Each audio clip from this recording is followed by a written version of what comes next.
Hello student, कैसे हैं आप लोग। मैं Ram ji sir.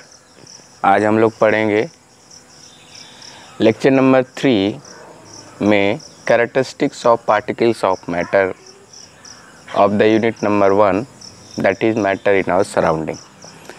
9th class के इस स्टडी के प्रोसेस में सीरीज़ में हम लोग फर्स्ट चैप्टर शुरू किए हैं और तीसरा लेक्चर है जिसके अंदर हम लोग पढ़ेंगे characteristics of the matter, particles of matter.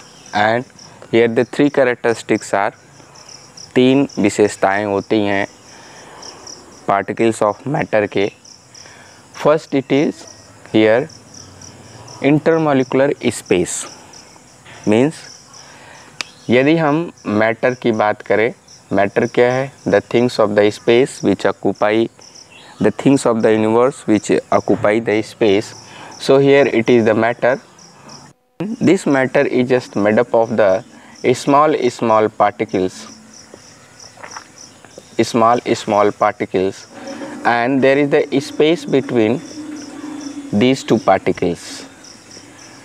In particles के बीच में space होता है, यानी these particles are not compactly arranged to each other, they will not be touched to each other, there will be the some space and this space is called as IMS यानी intermolecular space. पहली property होती है of these particles of the matter. Then second property, these particles are attracted towards each other with a special force and that force is called as intermolecular force. यानी ये जो particles होते हैं ये एक दूसरे से अट्रैक्टेड होते हैं और इस फोर्स को हम लोग क्या बोलते हैं? This is called as the intermolecular force. And the third property of this particles are that is even then this particles are attracted to each other but they are in continuous motion. यानी ये जो पार्टिकल्स होते हैं ये अपने mean position से and and fro motion करते हैं. And and fro that is just zigzag, not zigzag, vibrative motion करेंगे. यानी ये अपने एंड पॉइंट, मिड पॉइंट से ये इधर उधर पार्टिकल मोशन करते हैं. तो ये जो है 3 प्रॉपर्टी पार्टिकल्स की होती हैं.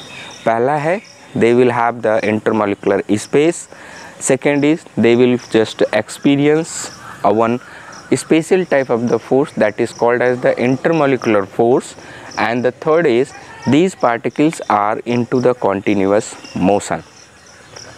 मैं आपको यहाँ पे ध्यान दिलाऊं कि these two properties of these particles are very important to be decide the states of matter. For example, यदि हम यहाँ बात करें in state of matter, so 3 states we have: solid, liquid and gas. So in case of the solid, these particles have very least IMS. इनके बीच में, इन particle के बीच में IMS यानी जो स्पेस है वो बहुत ही कम होता है. So that particular state of the matter is called as the solid. जबकि in case of the liquid there will be a large IMS between these particles. इन पार्टिकल के बीच में there will be a large IMS, ज़्यादा gap होता है, ज़्यादा space होता है और इसलिए इनको हम लोग लिक्विड स्टेट में रखते हैं. यदि हम बात करें in case of the gaseous state, so in case of gaseous state there will be very huge intermolecular space between the particles and hence they will called as the gases. Again, if we just associate with the intermolecular force, so in case of the solid state, intermolecular force is very strong because the space is very less. In case of liquid state, the intermolecular force it will be moderate because the space is somehow larger as compared to the solid state. While in case of the gaseous state, the space is very large as well as the force is very least. So these two, one intermolecular space as well as the intermolecular force is very crucial factor to be decide the state of matter.